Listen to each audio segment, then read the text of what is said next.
Le damos la gloria a Dios porque Él merece recibir la gloria. Siempre tenemos que respetar todos los ministros, así sea quien haya, o sea, sea el que sea, Dios lo ha puesto.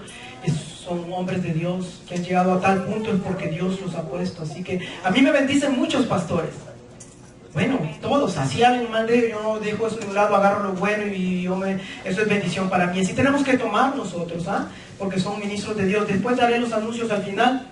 Vamos a ir a la palabra de Dios y después tomamos la Santa Cena y desde ahí compartimos nuestro almuerzo ágape que tenemos hoy. ¿Cuántos estamos alegres? Amén. Siéntase alegre y si tiene alguna carga, dele a Dios. Dígale, Dios, te traigo esta carga, este estrés, quiero salir. No, dele a Él, dele un tiempito para Dios. Este es el momento para Dios.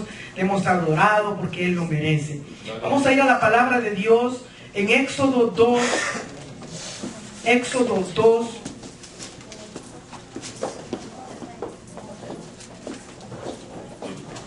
Vamos a leer esta historia, la historia de Moisés, porque es continuación de lo que he estado predicando estos 2 últimos domingos. Y tiene mucho que ver con el testimonio que dio nuestra hermana Adriana, que yo traje esta palabra hoy en esta mañana. Vamos a leer en Éxodo 2, porque les he estado compartiendo. ¿Cuántos se acuerdan de que hemos estado hablando del quebrantamiento? El quebrantamiento, del momento cómo es que Dios, el método que Dios utiliza para lidiar con nuestro espíritu de independencia o con nuestra manera de alejarnos de Dios, de hacer las cosas a mi manera. Éxodo 2, vamos a leer. Dice la palabra de Dios. Yo lo leo en la Nueva Versión Internacional, usted lo lee en la versión que tenga. Hubo un levita que tomó por esposa a una mujer de su propia tribu. La mujer quedó embarazada y tuvo un hijo. Y al verlo tan hermoso lo escondió durante 3 meses. Éxodo 2.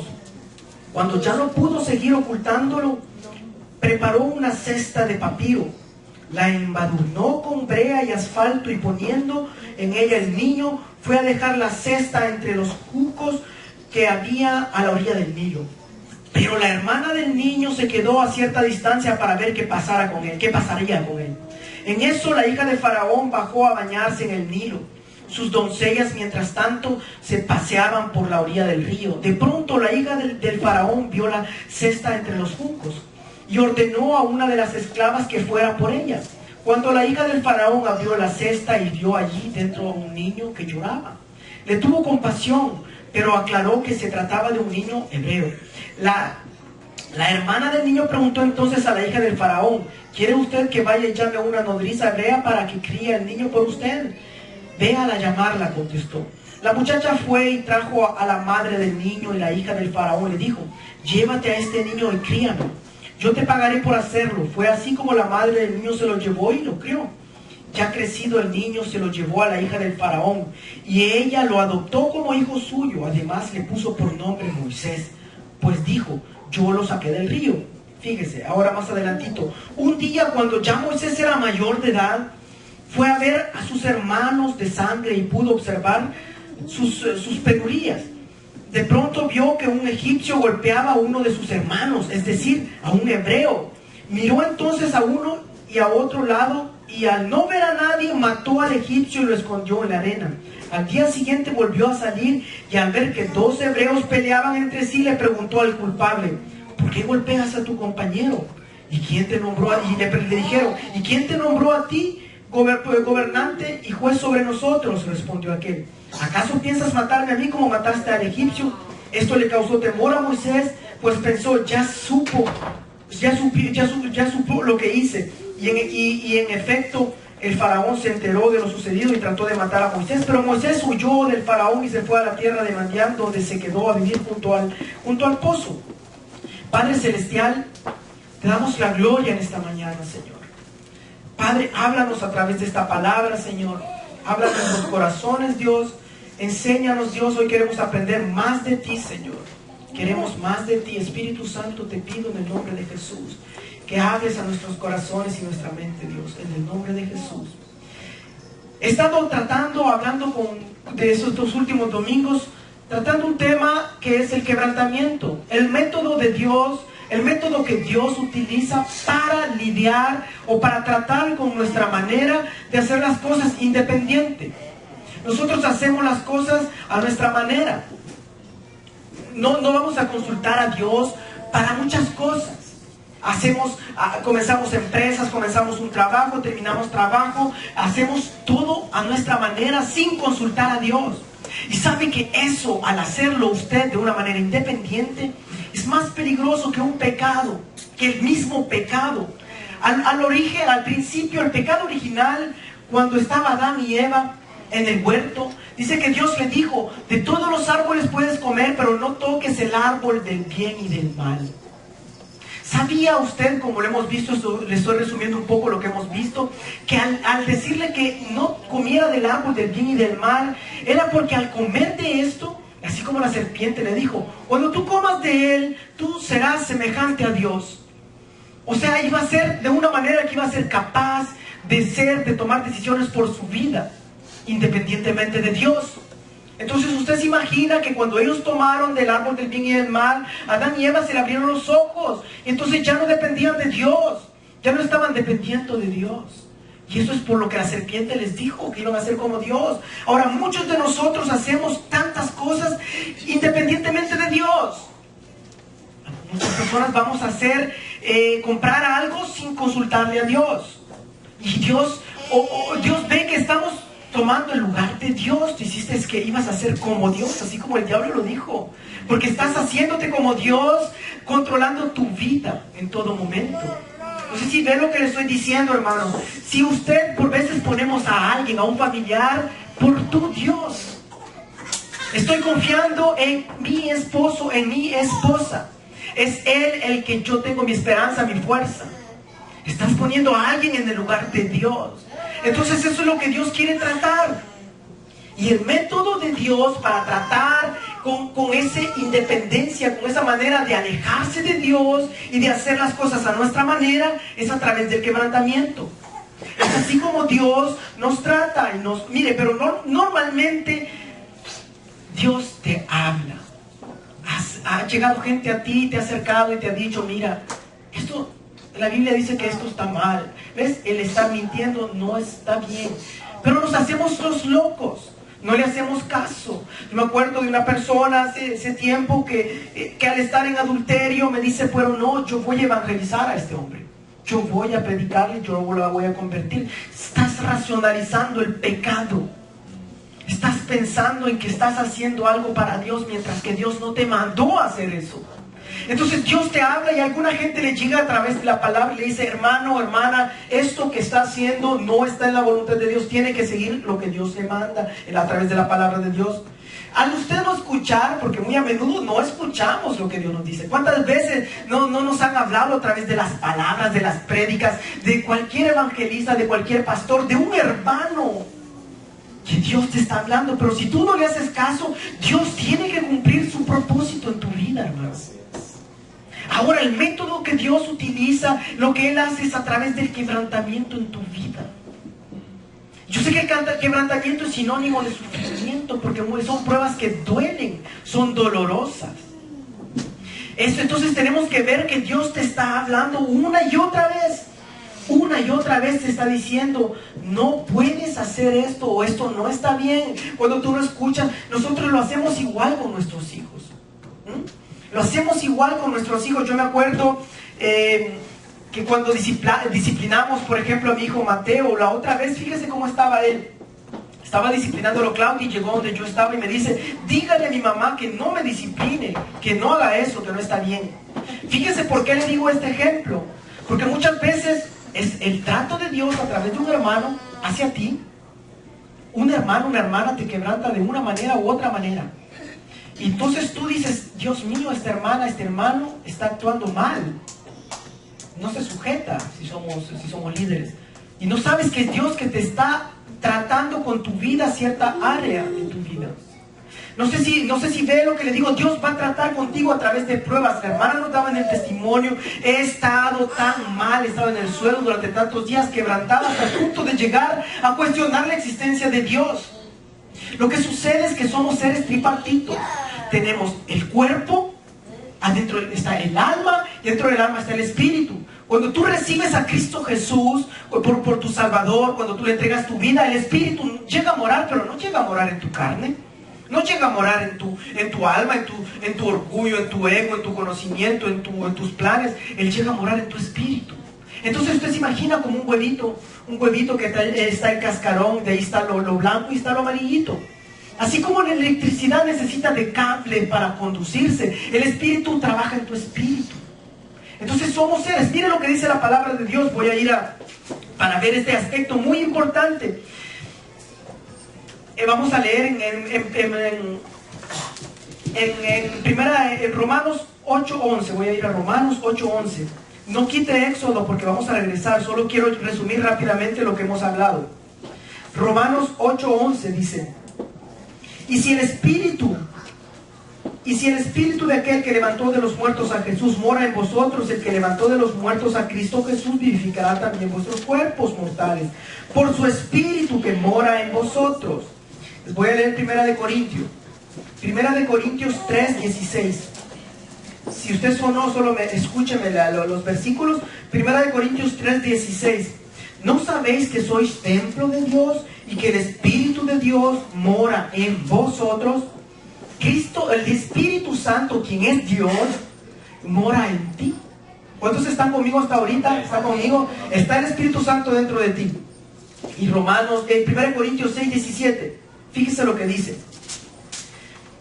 Dice el 17, dice, pero, dice, o no sabéis, desde la 16, o no sabéis que el que se une, vamos a leer desde el 15, desde el 14, y Dios que levantó al Señor también a nosotros nos levantará con su poder. ¿No sabéis que vuestro cuerpo son miembros de Cristo? ¿Quitaré pues los miembros de Cristo y los haré miembros de una ramera? De ningún modo. ¿O no sabéis que el que se une con una ramera es un cuerpo con ella? Porque dice, los dos serán una sola carne. Pero el que se une al Señor, un espíritu es con él.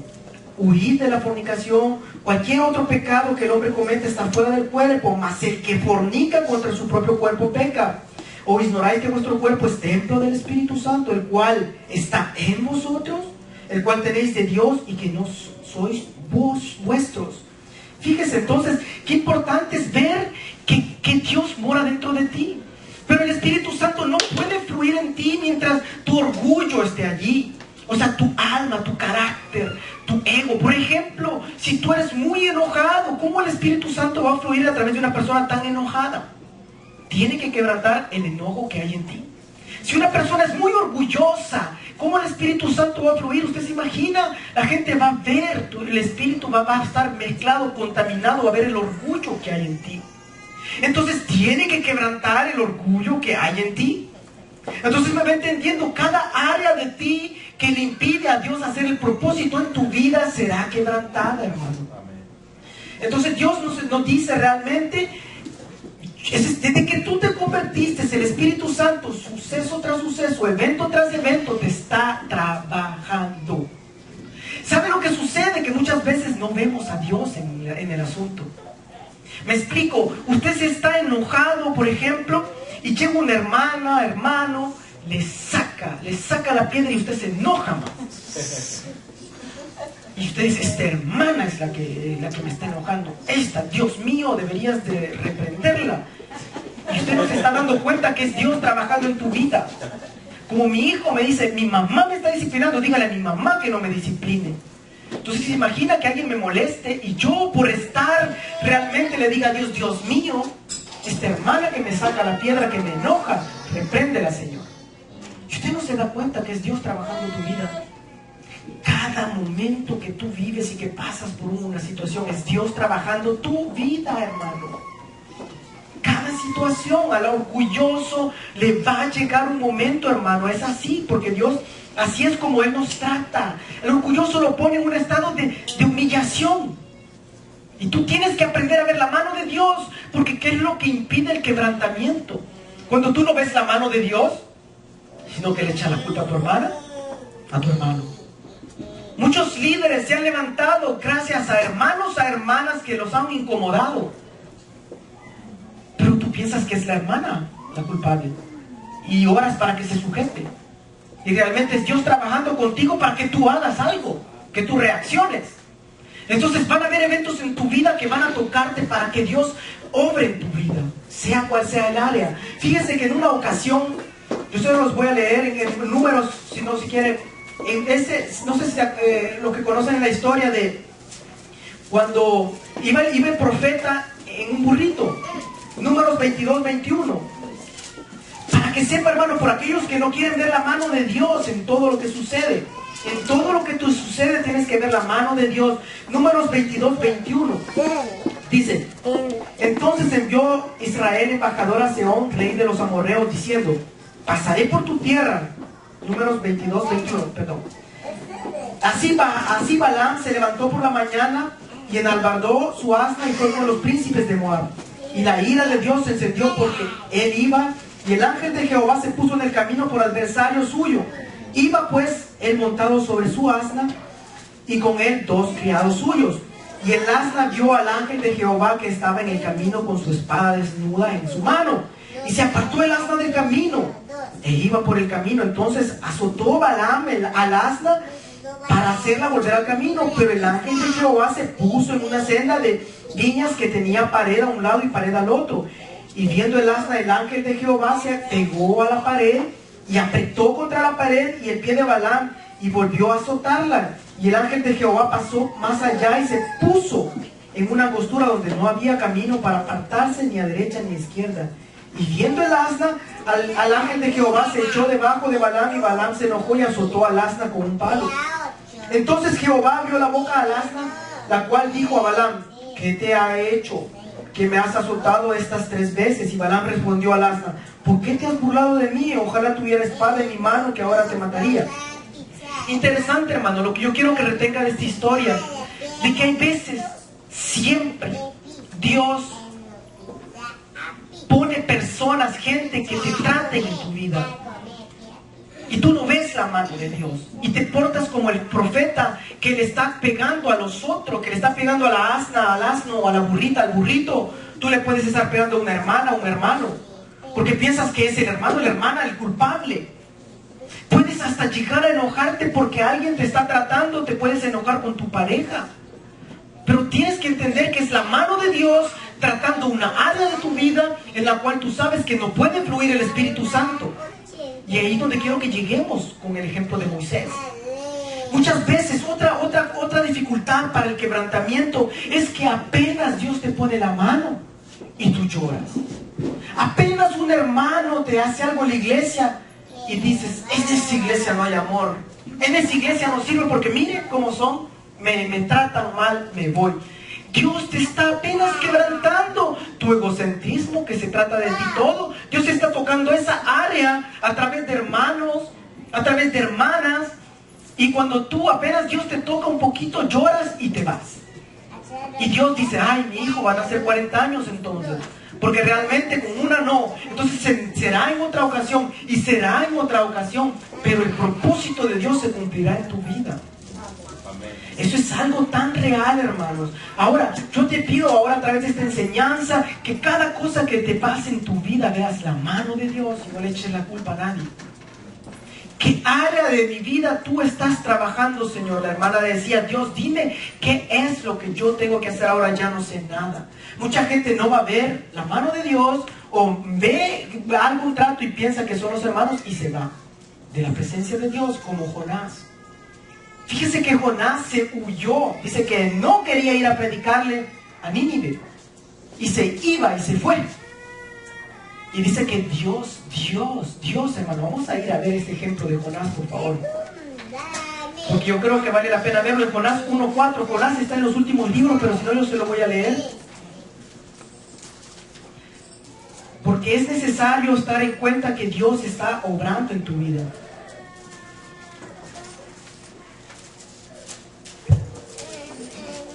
Jonás está en los últimos, Jonás 1.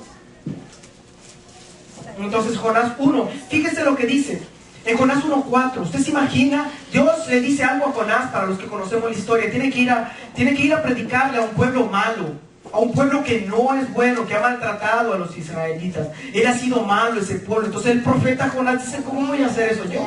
Y se va, él va para otro rumbo. Y dice: pero Jehová, dice, hizo levantar un gran viento en el mar, y hubo en el mar una tempestad tan grande que se pasó que se pensó que se iba a partir la nave. Óigame, ¿quién la hizo eso? Jehová, hermano. Porque aquel no estaba queriendo escuchar, pero hijo mío, tú tienes que hacer esto, pero no, yo no. Entonces Jonás es un gran ejemplo de una persona que resiste a Dios. Eso lo podemos tratar más en detalle. Pero Moisés, hermano, fíjese que Moisés tenía un gran propósito. Lo recogió la hija del faraón, lo agarró y lo adoptó. Pero Moisés tenía un propósito desde el principio, que era librar al pueblo de Israel, sacarlo de la cautividad de Egipto, de la esclavitud, y ser la línea en la cual iba a nacer el Señor Jesús. La generacional iba a nacer Jesús. Pero fíjese que ese es un gran propósito, hermano, porque usted sabía que eran 2.5 millones. ¿Y sabía qué problema tenía Moisés? Era iracundo. Él se enojaba. Él era muy enojado. Y tenía otro problema Moisés, que él era como, no sé cómo le podríamos llamar, testarudo. Esto es así, es como yo digo. Y necio, testarudo, de una manera determinante, que pasa encima donde quien sea. Él lo hace. Él era iracundo. Fíjese lo que sucedió con Moisés. Dice la palabra de Dios, de que este Moisés, él dice, él iba a destruir al pueblo de los egipcios a puro brazo, uno tras uno. Pero ¿cómo Dios lo iba a utilizar a este hombre tan iracundo, tan enojado? No podía, porque el propósito es grande. Cuando te estén trabajando, hermanos, porque tal vez hay un propósito, estoy seguro que hay un propósito grande en tu vida. Dice que este hombre era tan enojado, hermano, que cuando vio al egipcio que estaba maltratando a uno de sus hermanos, llegó y lo mató. Hay algunos pastores que dicen que lo mató con una espada, lo desgolló. Otros dicen que no. Yo lo que entiendo, según cuando veo en el original, es que le pegó una golpiza para matarlo tras otra golpiza. O sea, matarlo como de una manera, cuando se utilizaba ese término para matar, era como para golpear, a matar a alguien. Entonces usted se imagina qué violencia tenía Moisés. Yo no sé cómo se ha de sentir matar a alguien, pero que para estarlo matando a puro golpe y matarlo. Usted ve el tipo de violencia de iracundo que era Moisés. Ese hombre, Dios tenía un gran propósito. Ahora imagínate que te quiera utilizar a ti, que tú seas algo enojado. Seguro, hermano, estoy 100% seguro que van a haber hermanos y hermanas que te van a sacar la piedra y te van a enojar. 100% seguro. Porque el Espíritu Santo mora en ti y Él va a quebrantar el enojo. Después tú te vas a reír de lo que te hacía enojar. ¿Qué cosas te hacen enojar, hermano? Por ejemplo, hay personas que se enojan cuando uno deja abiertas las puertas de la cocina. Y se enojan, hermanos, hermanas, se molestan cuando alguien deja una toalla puesta en el otro lugar. En los zapatos en la entrada, y dicen, ¿cómo es posible? Entonces, y el esposo, porque por costumbre somos los hombres, personalmente que está abierta la puerta o cerrada no me molesta, que la tapadera está abierta o cerrada no me molesta. Pero entonces Dios va a hacer eso en tu vida. Y tal vez si no lo logras con tu esposa, porque, ¿sabe? La primera persona donde el cual Dios no está trabajando, ¿quién es, hermano? Nuestra pareja. La única que me conoce mejor que aparte de Dios es, bueno, Claudia, o nuestra madre o nuestra esposa, nuestras esposas, nuestros esposos, nos conocen mejor que nadie. Saben qué es lo que te enoja, qué es lo que no te enoja, cómo sacarte, qué hacer. Entonces, entonces tú sabes, ves que Dios te está trabajando. Está apoyando, Entonces, fíjese cómo es. Usted tiene que ser sabio, hermano, porque usted sabe de que vea la mano de Dios, por favor, eso es lo que entiendo. No se puede enojar con su esposo, con su esposa, porque alguien lo enojó. Porque usted sabe de que su esposo o su esposa no tiene nada que ver en eso. Es Dios que está tratando con tu vida. Y después que te haya sobrepasado el enojo, tal vez vendrá otro momento en el cual tú quieres hacer, te sientes muy capaz.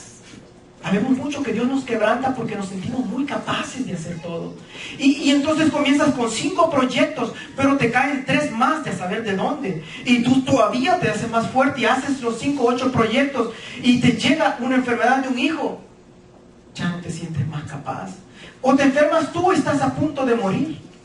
ya no te sientes más capaz. Escucha, ve la mano de Dios, hermano. Si tú llegas como hombre a la casa y empiezas a enojarte con tu esposa y estás maltratando todo, hasta le pegas al perro, le pegas a la refri, le pegas a medio mundo, tenlo por seguro que Dios te va a tratar.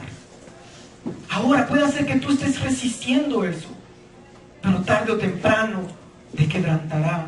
Fíjese que una semillita de cualquier alimento, de cualquier semilla, tiene que estar en el suelo, en la humedad, el calor, el frío, todo lo demás, todo lo que esté allí la va a quebrantar y lo va a deshacer la semilla. Y solamente es cuando esta semilla se quebranta es que hay vida. Con tu vida es lo mismo. Solamente cuando se quebranta tu orgullo, tu alma, tu carácter, tu enojo, todo eso cuando se quebranta es que el Espíritu empieza a fluir en ti. Hay un tipo de semilla acá en Canadá que no nace si no es por el fuego. Son los pinos, y usted ve por veces fuegos cíclicos en el oeste canadiense que dice, se quemó tanto de bosque, y el otro año, se quemó tanto de bosque. Esa es la naturaleza que ha hecho este tipo de pino que necesita fuego.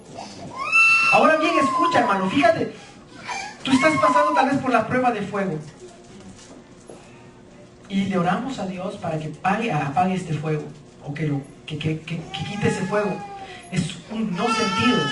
No tiene sentido, porque Dios te está poniendo este fuego para quebrantarte. Es como que si yo metiera mi mano en el fuego y me ponga a orar, Dios mío, que no me duela, que no me duela, que no me duela. Sí. No tiene sentido. Dios te puso el fuego para quebrantarte esa área. Fíjese lo que sucedió con Lázaro. Vamos a ver esta historia de Lázaro, por favor. Quiero ver esta historia de Lázaro rápidamente. En Juan 11:1. A mí me encanta esta historia, pero oídos, porque es seria la historia de Lázaro. ¿Sabe hasta dónde llegó Lázaro? ¿Cuántos días se murió Lázaro? 4 días. Dice que ya estaba hueliendo mal Lázaro. Fíjese lo que sucedió y póngale detalle a todo lo como Jesús lleva esta historia. Fíjese cuál era el problema de Lázaro, hermano. Juan 11. Lázaro. ¿Sabía usted que Lázaro, hermano, él no se oponía al evangelio? Lázaro no se oponía al evangelio. Mientras Marta trabajaba, María adoraba, Lázaro prestaba su casa. Él estaba diciendo, Dios, yo no me opongo, pero nunca se comprometió. Nunca se metía en las cosas. Lázaro tenía que ser quebrantado en esa área. Él no se oponía, pero no se comprometía. A mucha gente Dios te ha llamado, hermano. ¿A cuántos Dios no te ha llamado que prediques, que evangelices, que hagas algo en la obra? Pero no escuchas, te haces el suizo. Estás haciendo el que no ve las cosas. Y tarde o temprano Dios va a llegar a un punto que te quebrantará esa área. Como Jonás, necesitamos que haya una tempestad grande en nuestra vida. Necesito que mi hijo esté al punto de la muerte para que yo me acerque a Dios. Necesito yo estar al borde de la muerte para acercarme a Dios. Necesito estar muriéndome 4 días, casi muerto Lázaro. Fíjense lo que le sucedió. Estaba entonces enfermo uno llamado Lázaro de Betania, la aldea de María y de Marta su hermana. María, cuyo hermano Lázaro estaba enfermo, fue la que ungió al Señor con perfume y lo ungió los pies de sus cabellos.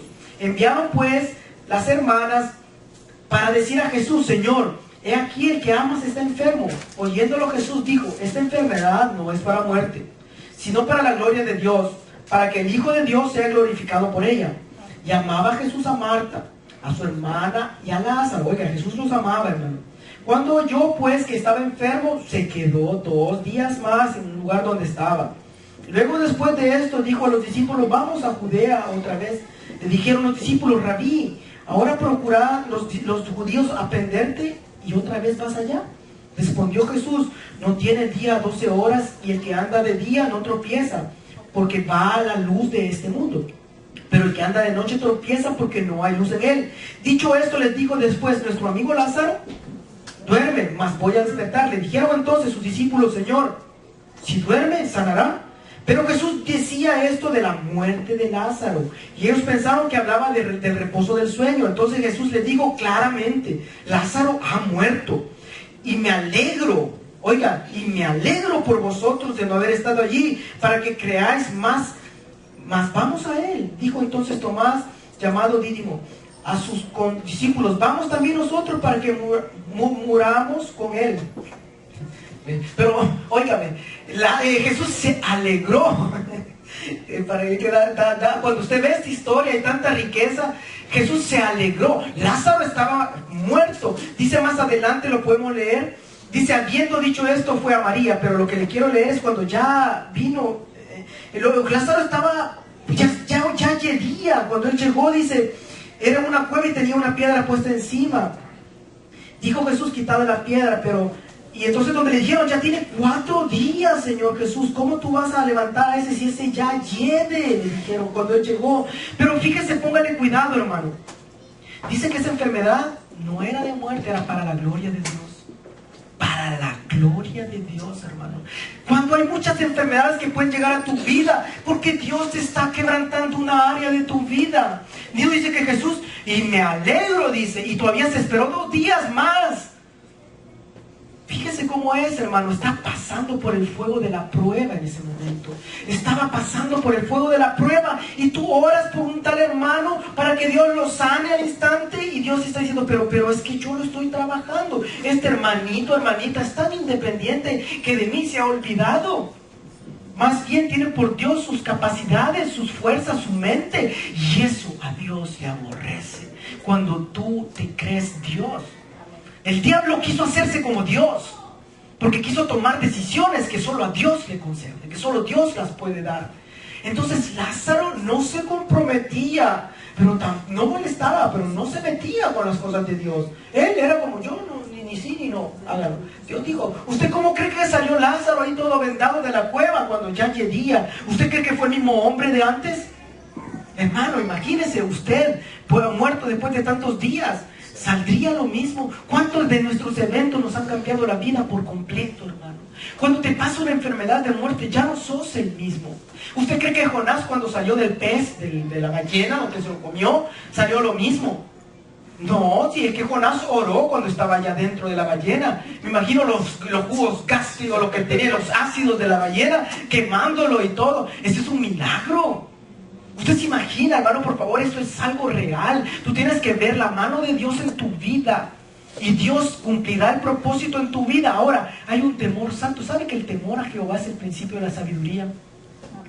Y no necesitas que te lleven hasta el punto de la muerte como Lázaro, para que tú sirvas a Dios. Tú puedes hacerlo con tu voluntad. Tú puedes decirle, Señor, yo quiero comprometerte, quiero hacerlo para ti. Y de eso se trata la vida de Moisés. Moisés era tan iracundo, hermano.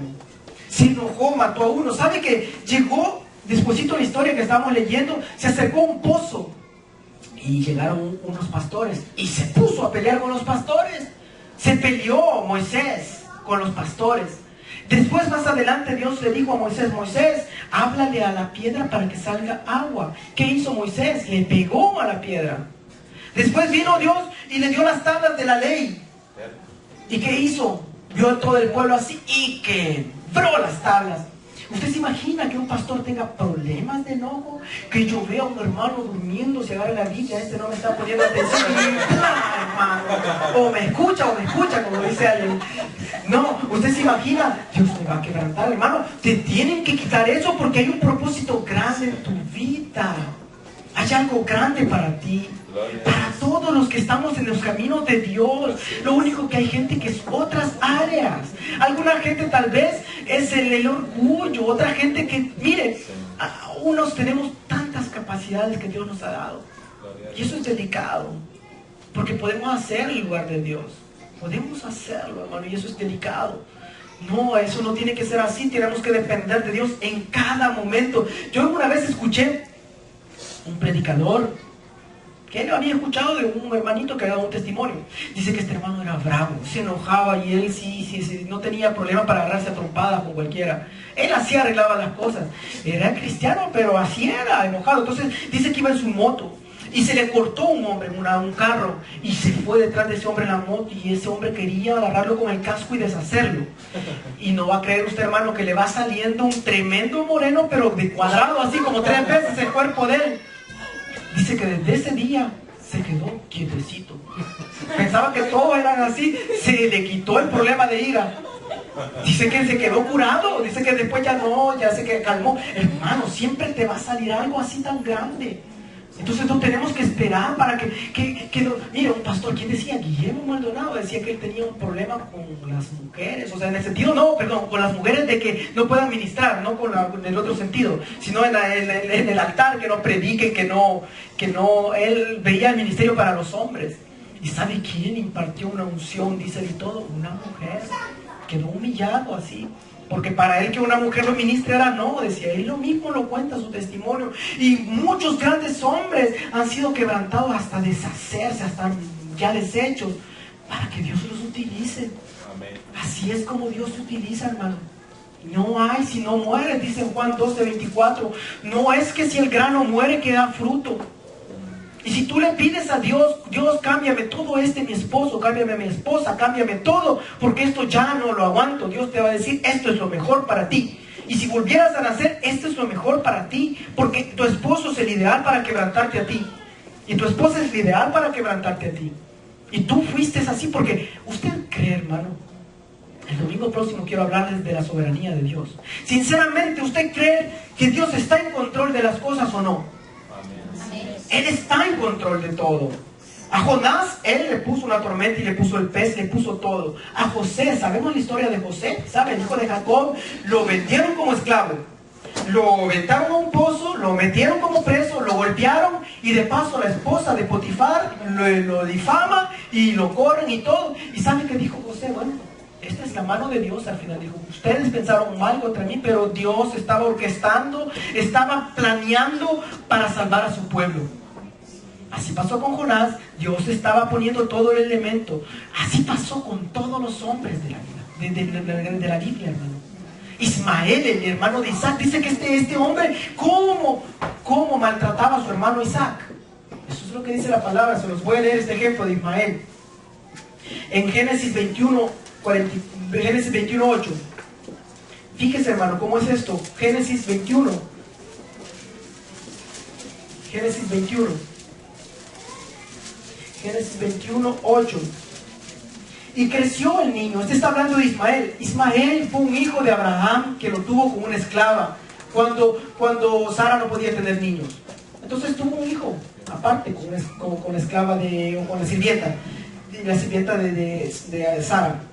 Y creció el niño y fue destetado. E hizo Abraham gran banquete el día que fue destetado Isaac. Y vio Sara que el hijo de Agar, la egipcia, el cual esta le había dado a luz a Abraham, se burlaba de su hijo Isaac. Por tanto dijo a Abraham, echa a esta sierva y a su hijo, porque el hijo de esta sierva no ha de heredar con Isaac mi hijo. Este dicho pareció grave en gran manera a Abraham a causa de su hijo. Entonces dijo Dios a Abraham, no te parezca grave a causa del muchacho y de tu sierva. En todo lo que te dijere Sara, oye su voz, porque en Isaac te será llamada descendencia. Bueno, vio que Dios estaba en el asunto. ¿Sabe para dónde mandó a Ismael? Al desierto. Dice que ese niño, ese que estaba burlando, porque era el hermano mayor, se estaba burlando. Dice que llegó en el desierto más adelante, si usted lee la historia, y se estaba a punto de morir. Cuando empezó a clamar a Dios, y hasta entonces fue que Dios lo salvó. Lo mandó al desierto, hermano. No podemos, porque tenemos un puesto de autoridad, dañar a alguien, o porque somos hermanos mayores, o porque estamos más de edad en la iglesia, dañar a los demás, ni burlarse. Dios te quebrantará esa área. Y ejemplos así sobreabundan, hermano. La Biblia está llena de cosas así como Dios te quebranta. Pero yo quiero ir terminando con Moisés. Usted sabe que Moisés pasaron 40 años. 40 años que pasó de ser el rico en el palacio, de tener todo, a ser nada en el desierto. Nada, hermano. Al estar teniendo todo, a tener nada, hermano. Llegó a estar en el desierto pastoreando ovejas, haciendo nada. Y llegó en un momento, eso está en Éxodo, en Éxodo 3:1, donde se le aparece Jehová después de 40 años a Moisés. ¿Usted se imagina? Moisés ya no era el mismo Moisés. Entonces viene Moisés, Jehová le dice, Moisés, ahora vas a hacer el propósito. Vas a ir a sacar al pueblo. vas a sacar al pueblo de Egipto. Y entonces Moisés le dice, yo no puedo, le dice, si yo no sé cómo, si ni a mí ni me van a creer. Y habían pasado 40 años, hermano. Y le dice, no, yo te mando. Moisés le dice, tienes que ir a hacer esto. Yo ni sé hablar, le dice Moisés, no puedo. Haz esto, Moisés, yo te voy a poner. Lo que quiero que usted vea al hombre aquel que había sido tan violento, determinante, que él hacía lo que él quería. Él iba a sacar a Israel a puro brazo, uno tras uno, iba a matarlos. Al llegar a un hombre que decía, yo no puedo después de 40 años. Y le dice, y Jehová, ¿y dónde estabas tú? ¿Dónde estabas tú? 40 años he pasado acá en el desierto. Y dice, yo estoy contigo. Porque él lo vio con una zarza ardiendo. Lo que quiero que tú llegues, cuando el tratamiento se había terminado en Moisés, estaba listo para la prueba, para su misión, que era sacar al pueblo. Cuando tengas un gran propósito en tu vida, será grande el quebrantamiento en tu vida. Pero Dios estará contigo. Eso es lo que Él ha dicho en cada momento. Tú te puedes preguntar, ¿por qué a mí? ¿Por qué me está pasando esto a mí? ¿Por qué a mí me pasa esto? Dios está trabajando, hermano. Una cosa te lo puedo asegurar, como le dijo Moisés, yo siempre he estado contigo. Siempre he estado contigo. Y a todos los hombres que han estado con Él, así en la Escritura le he dicho, siempre he estado contigo. Aunque tú estés pasando por momentos duros, Dios está contigo. Eso te lo puedo asegurar. Lo que tú tienes que ver, la mano de Dios trabajando en tu vida. Dice en Números, te voy a leer terminando, en Números 12:3. En Números 12:3 nos habla de Moisés, aquel hombre que mató a un egipcio, aquel hombre que aventaba las piedras, aquel hombre que se peleaba, que volteaba. Dice, y María y Aarón hablaron contra Moisés a causa de la mujer cusita, pero en Números 12:3, perdón. Entonces dice, y aquel varón Moisés era muy manso, más que todos los hombres que había sobre la tierra. ¿Usted se imagina? Después de 40 años, llegó a ser el hombre más manso. Tardó otros 40 años con el pueblo acompañado. 40 en Egipto, 40 solo, 40 con el pueblo en el desierto. Pero Moisés llegó a ser el hombre más manso y humilde. Mi siervo Moisés es manso y humilde. Acuérdese de toda la historia que pasó Moisés antes. Eso es lo que Dios hará contigo, hermano, conmigo. Porque Él nos quiere utilizar. Él quiere que nosotros que podamos servirle en el propósito que Dios tiene. No seas como Lázaro, comprométete en la obra. No esperes a estar casi muriéndote. No racionalicemos el pecado, no racionalicemos lo que no está bien. No necesitas, yo le digo, no necesitas que le pegue, no necesitas que le pegue para que entienda. Eso es lo que yo le digo, hijo. Y Dios no lo hace. Sabe que muchas veces nosotros hacemos tantas cosas en nuestra vida y que Dios utiliza eso para, a mi hijo, aquí lo voy a quebrar, aquí esto es lo que va a guiar a mi hijo. Dios es soberano, hermano. Y Dios está en control de todo. Dice la palabra de Dios en Mateo que ni un tan solo de tus cabellitos puede ser tocado si Dios no lo permite. Dice que ningún pajarito cae si Dios no lo permite. Ahora tú te puedes imaginar que Dios está en control de todo lo que tú estás pasando y viviendo. No hay área que Dios no esté en control. Eso es mentira que te digan que Dios estaba viendo a un lado mientras alguien te maltrató o alguien te pegó. Dios tiene control de todo, hermano. Yo quiero en esta mañana ir terminando para que tú llegues y pienses en lo que Dios te está hablando hoy en esta mañana a tu vida. Te está pidiendo que tú trabajes en la obra de Él, que te comprometas en las cosas de Él. Él te lo ha hecho.